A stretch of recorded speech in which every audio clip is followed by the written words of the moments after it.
बच्चों, आज के इस वीडियो में आपका बहुत बहुत स्वागत है। मैं आपको कक्षा 9 के विद्यार्थियों को पद्यखंड स्पर्श भाग 1 का पद्यखंड प्रारंभ कर रही हूँ, जिसमें मैंने आज कवि रैदास का पहला पाठ, अगर गद्य के हिसाब से लिया जाएगा तो ये 9वां पाठ होगा पूरी पुस्तक के हिसाब से, और पद्य का लिया जाएगा तो ये पहला पाठ है। पद है, रैदास के पद हैं। और थोड़ा सा मैं पाठ परिचय आपको दे दूं कि इसमें रैदास ने 2 पद लिखे हैं और पहले पद में अपने आराध्य को याद किया है। याद करते हुए आराध्य के महत्व को बताते हुए कहते हैं कि उसके आराध्य के बिना उनका जो अस्तित्व है वो बिल्कुल अधूरा है। वह अपने प्रभु को चंदन, बादल, दीपक, मोती कहकर और स्वयं को पानी, मोर, बाती और धागा बताते हैं, जिससे कि उसका जो महत्व है और बढ़ जाता है। वह अपने आराध्य की भक्ति करते हैं। और दूसरे पद में प्रभु की उदारता और कृपा, उनके समदर्शी भाव का मतलब होता है समान भाव का वर्णन रैदास ने किया है। और कवि कहते हैं कि उनके प्रभु निम्न कुल के भक्तों को भी अपने समाज में अपना करके उनका सम्मान बढ़ा देते हैं। तो उनके दोनों पदों में प्रभु के आराधना करते हुए, उनके आराध्य भाव को दिखाते हुए कवि ने उनकी भक्ति को बताया है, के महत्व को बताया है कि उनकी भक्ति के बिना जो मनुष्य है वो अधूरा है। तो पदों को अगर सारांश रूप में आपको समझा दूंगी तो आपको पद का भावार्थ बहुत अच्छी तरह समझ में आ जाएगा। तो मैं पहले संक्षेप में इन पदों में क्या कहा गया है वो बताती हूँ। संत रैदास आराध्य से यानी प्रभु से अपना निवेदन करते हुए कहते हैं कि हे प्रभु, मुझे तो बस आपके नाम की रट लग गई है। मैं जो रट लग गई उसे मैं छुड़ा नहीं सकता हूँ, क्योंकि आपके बिना मैं अधूरा हूँ। भगवान के बिना भक्त अधूरे हैं और भक्त के बिना भगवान अधूरे हैं। दोनों एक दूसरे के पूरक होते हैं। तो ये बात बताते हुए वो अपने आराध्य की सेवा करते हुए, आराध्य की आराधना करते हुए कहते हैं कि आप तो चंदन है और मैं पानी हूँ। दोनों का अस्तित्व एक दूसरे के साथ मिलकर ही बढ़ता है। और ठीक इसी प्रकार संत रैदास जो रहते आत्म निवेदन करते हैं, विभिन्न प्रकार से कहते हैं कि आप बादल हैं तो मैं मोर हूँ। आप जैसे चंद चकोरा, यानी जैसे चकोर पक्षी चंद्रमा को देखता है, बिना उसके वो नहीं रह सकता, उसी तरह भक्त जो है भगवान के बिना भी नहीं रह सकता। यही भावना यहाँ पर दिखाई गई है। तो मैं संक्षेप में बिल्कुल आपको इसके भाव को समझाई हूँ। अब मैं इसके भावार्थ को आपको समझाती हूँ। तो पहले मैं पद पढ़ूंगी, फिर उसके बाद मैं आपको इसका भावार्थ समझाऊंगी। अब कैसे छूटे राम नाम रट लागी, प्रभु जी तुम चंदन हम पानी। प्रभु जी तुम चंदन हम पानी, जाकी अंग अंग बास समानी। प्रभु जी तुम घन बन हम मोरा, जैसे चितवत चंद चकोरा। प्रभु जी तुम दीपक हम बाती, जाकी ज्योति बरे दिन राती। प्रभु जी तुम मोती हम धागा, जैसे सो नहीं मिलत सुहागा। प्रभु जी तुम स्वामी हम दासा, ऐसी भक्ति करे रहे दासा। यानी भगवान से भक्ति करते हुए कहते हैं तुम स्वामी और हम दास हैं। ऐसी भक्ति, ऐसी दास भाव की भक्ति करते हुए रैदास जो हैं वो भगवान से अपना निवेदन रखते हैं। तो पहले मैं थोड़े कठिन शब्दों को आपको बता दूं जो इसमें आए हैं। जैसे जाकी शब्द है, जाकी मतलब जिसकी। जाकी का मतलब जिसकी। फिर है बास।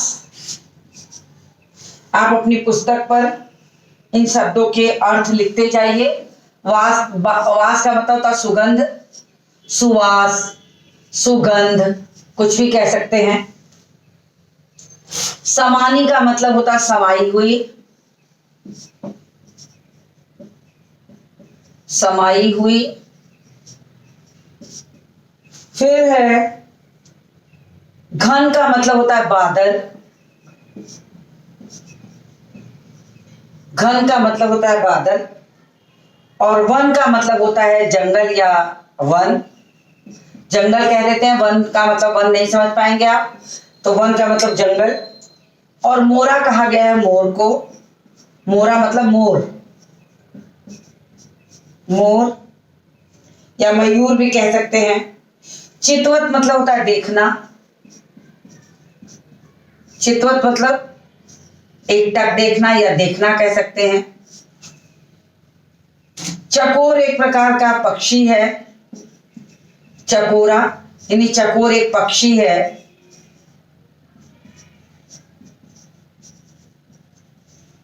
एक पक्षी है। फिर है बाती शब्द है। बाती का मतलब होता है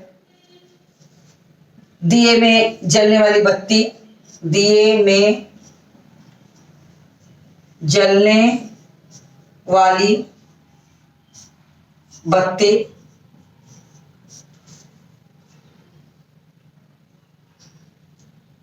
फिर बरे मतलब होता है जलना,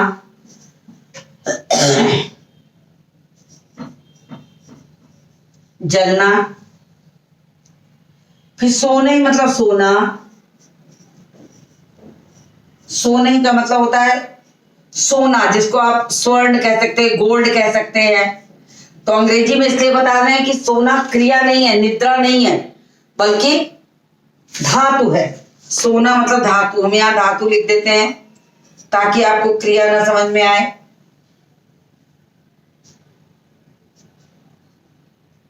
फिर सुहागा शब्द जो होता है,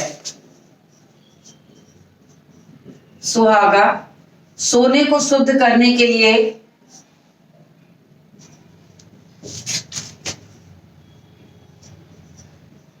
शुद्ध करने के लिए प्रयोग किया जाता है।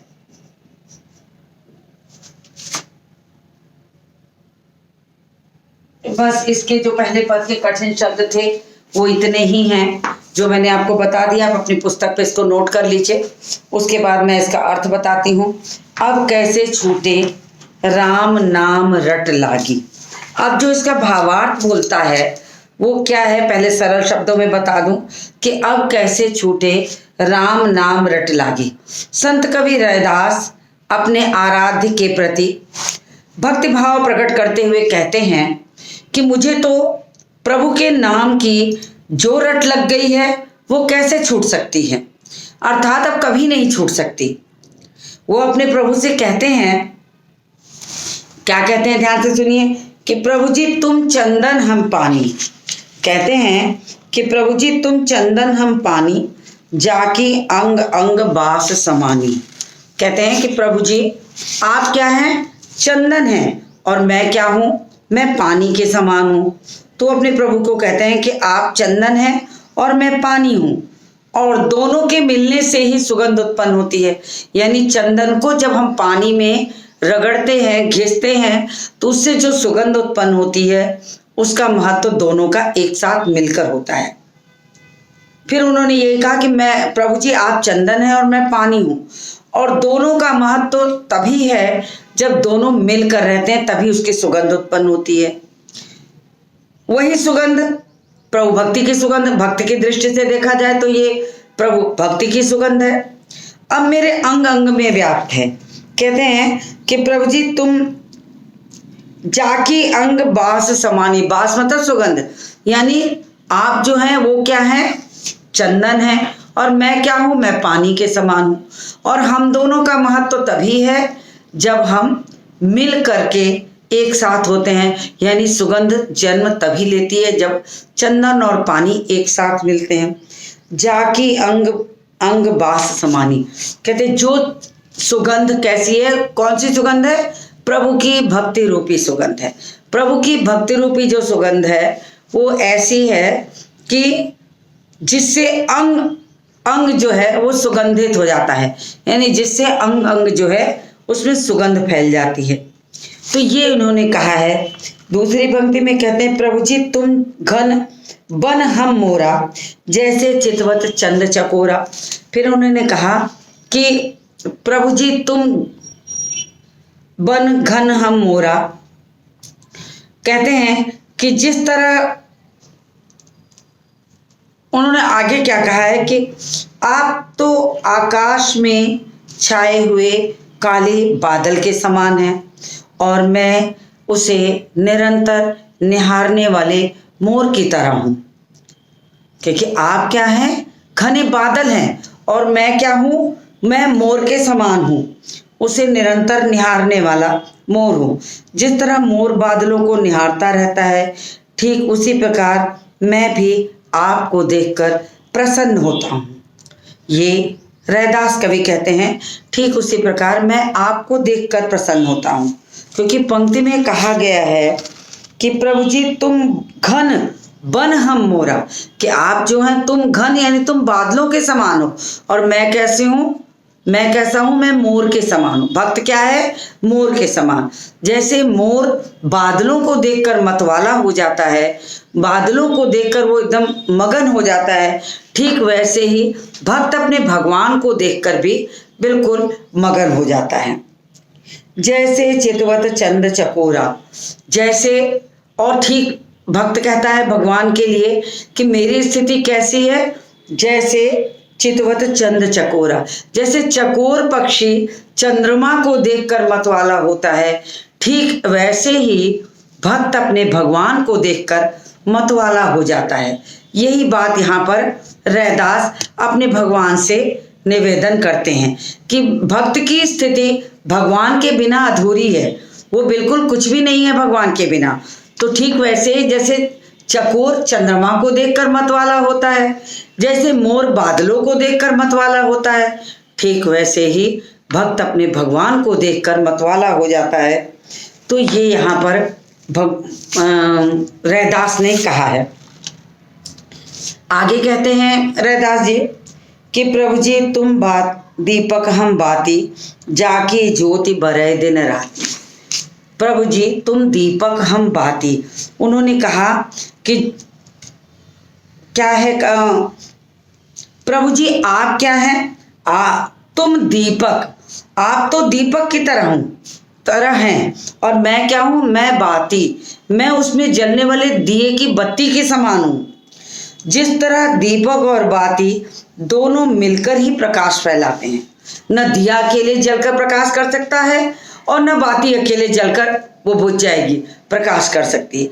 तो जब तक दीपक में बत्ती नहीं होगी, उसमें भक्ति का तेल नहीं होगा, वो प्रकाश नहीं दे सकता।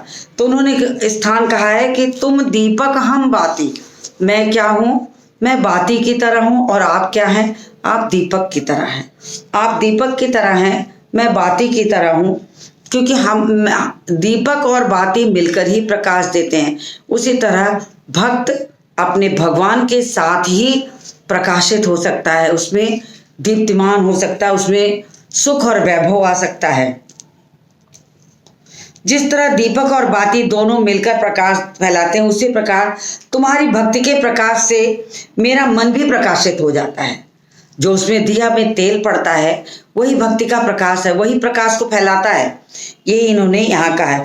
प्रभु जी उन्होंने कहा कि इस तरह से उन्होंने क्या क्या कहा, ध्यान से सुनिएगा। उन्होंने कहा कि तुम चंदन हम पानी। एक जगह उन्होंने तुलना की, क्या की है? भगवान की चंदन से की है कि आप चंदन हैं और हम क्या हैं? पानी हैं। और जब तक दोनों नहीं मिलेगा सुगंध नहीं उत्पन्न होगी। जाकी अंग, जब वो सुगंध और चंदन और पानी मिल जाएगा तभी उसकी सुगंध जो है पूरे स्थान में फैल सकती है। प्रभु जी तुम घन बन हम मोरा, तुम बादल हो हम मोर हैं। और जैसे चकोर पक्षी चंद्रमा के बिना अपने आप को अधूरा समझता है और जैसे ही चंद्रमा को देखता है मतवाला हो जाता है, ठीक वैसे ही भक्त अपने भगवान को देखकर मतवाला हो जाता है। फिर उन्होंने कहा कि प्रभु जी तुम दीपक हम बाती, कि हे भगवान आप तो दीपक की तरह हो, लेकिन मैं बत्ती हूं, मेरा अस्तित्व तो आपके बिना कुछ नहीं है। दीपक और बाती मिलकर ही प्रकाश फैलाते हैं। जाकी ज्योति बरय दिन राती, जिसके ज्योति जो है, ज्योति मतलब उसकी जो लौ है प्रकाश, वो रात दिन तभी जलेगी जब बत्ती दिए में होगी और उसमें भक्ति का तेल होगा, तभी वो जल सकता है। तो उन्होंने ये कहा कि तुम दीपक हो और मैं उसकी बाती हूँ। जिस तरह दीपक और बाती दोनों मिलकर प्रकाश फैलाते हैं, उसी प्रकार तुम्हारी भक्ति के प्रकाश से मेरा मन भी जो है वो प्रकाशित हो जाता है। ये कवि रैदास जो हैं कहते हैं। फिर उन्होंने आगे क्या कहा है वो देखिए। प्रभु जी तुम मोती हम धागा, प्रभु जी तुम मोती हम धागा, जैसे सो नहीं मिले सुहागा। फिर उन्होंने कहा कि मैं क्या हूं, तुम मोती। कहा प्रभु जी जिस तरह मोती और धागा मिलकर ही माला बन सकते हैं, मोती का अस्तित्व तो माला के रूप में तब तक नहीं हो सकता जब तक कि उसमें धागा ना हो। तो उन्होंने कहा कि तुम मोती हो और हम धागा हैं। जब हम और तुम यानी भक्त और भगवान, धागा और मोती जब एक साथ मिलेंगे तो माले के रूप में परिवर्तित हो जाएंगे, और जब भक्त और भगवान मिलेंगे तो भक्ति के रूप में परिवर्तित हो जाएंगे। तो इन्होंने यही कहा है कि इस तरह से देखा जाए तो यहाँ पर भगवान की भक्ति को बताया है कि आपकी भक्ति जो है वो क्या है, मोती है, और हम क्या है, धागा है। तो हमारी भक्ति से ही आपका जो स्वरूप है वो विद्यमान है। तो इन्होंने कहा कि मोती और धागा जैसे मिलके माले का निर्माण करते हैं, ठीक वैसे ही उसी प्रकार तुम्हारी भक्ति के प्रकाश से मेरा मन भी जो है वो प्रकाशित हो जाता है। तो उन्होंने कहा जैसे सोने मिले सुहागा, और जैसे सोने में सुहागा मिलाकर उसका मूल्य और बढ़ा दिया जाता है, उसे और खरा बना दिया जाता है। सोने की शुद्धता को नापने के लिए उसमें सुहागा डाल करके उसकी शुद्धता को नापा जाता है और उसका मूल्य बढ़ा दिया जाता है। उसी प्रकार तुम्हारी भक्ति और सानिध्य में आकर मैं भी चमक उठाऊं, और जैसे सुहागा पड़ते ही सोना चमक उठता है, ठीक वैसे ही रैदास कहते हैं कि आपका सानिध्य पाकर मेरी भी जो चमक है वो दुगनी हो जाती है। प्रभु जी तुम मोती हम धागा, जैसे सोने ही मिले सुहागा। जैसे सोने में सुहागा मिला दीजिए तो उसकी शुद्धता अपने आप चमकने लगती है, उसकी शुद्धता जो है वो स्पष्ट हो जाती है। प्रभु जी तुम स्वामी हम दासा, और हे प्रभु आप स्वामी हैं और हम तो आपके दास हैं। जैसे दास का क्या कर्तव्य है, जीवन भर अपने स्वामी की देखरेख करना, अपने स्वामी की सेवा करना। तो रैदास कहते हैं कि मैं तो आपका दास हूं, जीवन पर्यंत मेरा अस्तित्व तो कुछ भी नहीं है आपके बिना। मेरा अस्तित्व तो जब भी कुछ है तो आपसे जुड़कर ही है। आप मेरे भगवान हैं तब मैं आपका भक्त हूं, और मैं आपकी भक्ति को तभी प्राप्त करूंगा जब मैं आपकी सेवा करूंगा।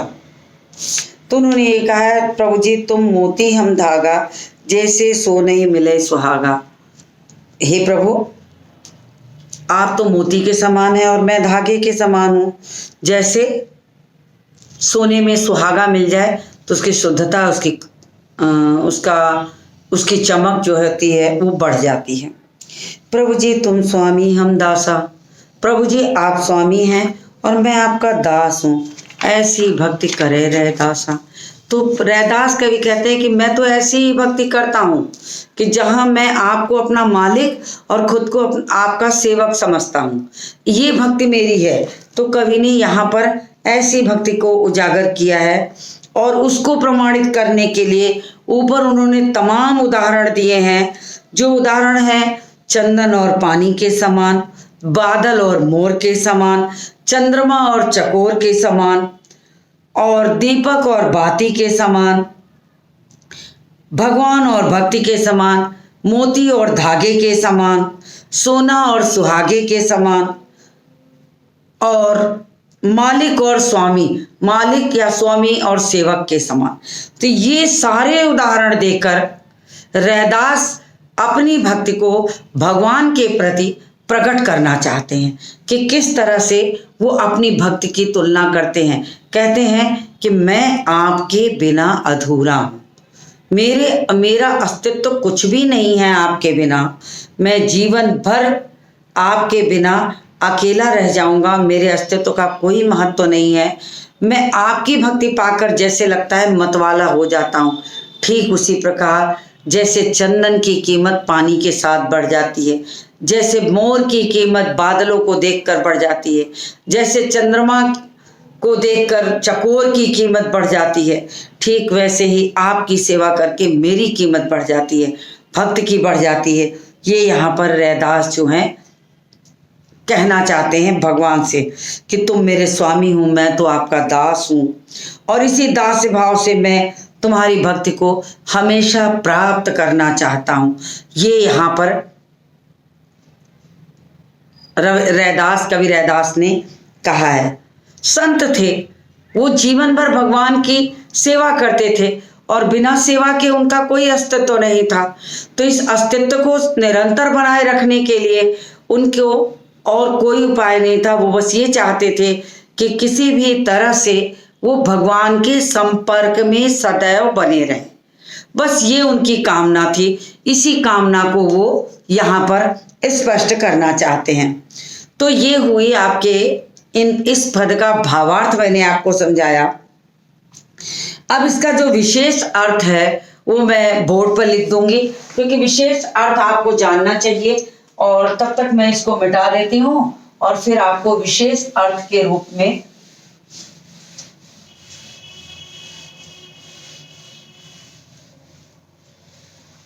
आपको कुछ विशेष चीजें मैं लिख देती हूँ, जिसको आप इसका काव्य सौंदर्य के अर्थ में ले सकते हैं, इसके विशेष अर्थ के रूप में ले सकते हैं, तो किसी भी तरह से आप इसको कह सकते हैं।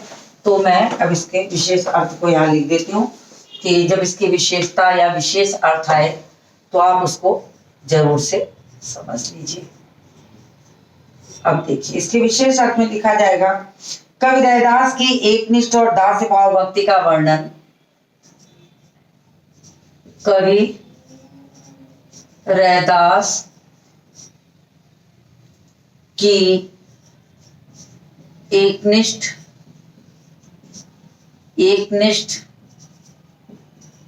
भक्ति एवं दास्य भाव भक्ति एवं दास्य भाव भक्ति का वर्णन इस पद में है। इस पद में है। दूसरी जो जरूरी चीज बता दूं आपको, दूसरी जरूरी चीज है कि रचना जो है वो पद छंद में की गई है। ये रचना जो है पद छंद में है और इसमें जो सबसे बड़ा गुण पाया गया वो गेयता और संगीतात्मकता का है। इसका सबसे बड़ा गुण, इसका सबसे बड़ा गुण, इसका सबसे बड़ा गुण गेयता। गेयता का मतलब होता है कि जिसे गाया जा सके। गेयता या संगीतात्मकता का है, संगीतात्मकता का है। तीसरा जो इसमें आएगा वो है कि भाषा बिल्कुल आम बोलचाल की भाषा है। आम बोलचाल की भाषा का प्रयोग किया गया है। आम बोलचाल की भाषा का प्रयोग इसमें किया गया है कि कितने सुंदर ढंग से अपनी रोजमर्रा के जो जीवन की भाषा होती है उसका वर्णन यहाँ पर किया गया है। तो उसके बाद क्या है कि तद्भव शब्दों की भी भरमार है। अब तद्भव शब्द क्या होता है, आपने कक्षा 8 में पढ़ा होगा कि जो शब्द संस्कृत से बिगड़कर हिंदी में प्रयोग होते हैं उन्हें हम तद्भव शब्द कहते हैं। तद्भव शब्दों की भरमार है, यानी तद्भव शब्दों की इसमें भरमार है। फिर और क्या है इसमें, फिर इसमें अनुप्रास और उपमा अलंकार है। अब अनुप्रास उपमा अलंकार कहाँ होता है मैं वो थोड़ा सा आपको समझा दूं। अनुप्रास और उपमा अलंकार है तो ये सारी चीजें आपको काव्य सौंदर्य में भी काम आएंगी, काव्य सौंदर्य लिखने को आए तो। और चूंकि भक्ति भावना है तो जहां भक्ति भावना होती है वहां शांत रस होता है। शांत रस का प्रयोग है, शांत रस का प्रयोग है। भक्ति भावना को दिखाया गया है, भक्ति भावना को दिखाया गया है। तो ये सारी चीजें जो हैं इसमें मुख्य रूप से मिलती हैं। आप इसका एक स्क्रीनशॉट ले लीजिए ताकि और अपनी पुस्तक पर ही लिख लीजिए ताकि आपको कभी भी इसकी जरूरत हो काव्य सौंदर्य के रूप में तो आप आसानी से इसको लिख सकते हैं। तो ये सारी जरूरी चीजें हैं। अब इस पर प्रश्न कैसे बन सकते हैं मैं उसकी चर्चा कर दूं कि कैसे इसके प्रश्न आ सकते हैं। तो इसके प्रश्न कैसे हो सकते हैं वो ध्यान से सुनिए कि कवि ने अपने साथ यानी रैदास ने भगवान के साथ अपनी अनन्य भक्ति को प्रकट किया है। अब अनन्य भक्ति का मतलब होता है यानी भगवान और भक्त एक हैं, जिसको कि मैंने यहाँ पर लिखा है एकनिष्ठ भक्ति। एकनिष्ठ भक्ति की बात की गई है, वो यहाँ पर अनन्य भक्ति भी हम कह सकते हैं इसको। तो उन्होंने कहा है कि ये अनन्य भक्ति है, इसमें भगवान और भक्त बिल्कुल एक समान होते हैं, इनमें कोई अलगाव नहीं होता है। तो ये इन्होंने कहा है कि अनन्य भक्ति को दिखाया गया है। तो इस अनन्य भक्ति को प्रकट करने के लिए कवि ने यहाँ पर या रैदास संत रैदास ने तमाम उदाहरण दिए हैं भगवान को और स्वयं को परखने के लिए। उन उदाहरणों को हम इसमें लिख सकते हैं। तो प्रश्न पूछा जा सकता है कि कवि ने अपनी अनन्य भक्ति को प्रकट करने के लिए कौन कौन से उदाहरण दिए हैं और क्यों। अब ये क्यों इसके प्रश्न का उत्तर है। तो कवि ने अपनी अनन्य भक्ति को प्रकट करने के लिए तमाम उदाहरण दिए हैं।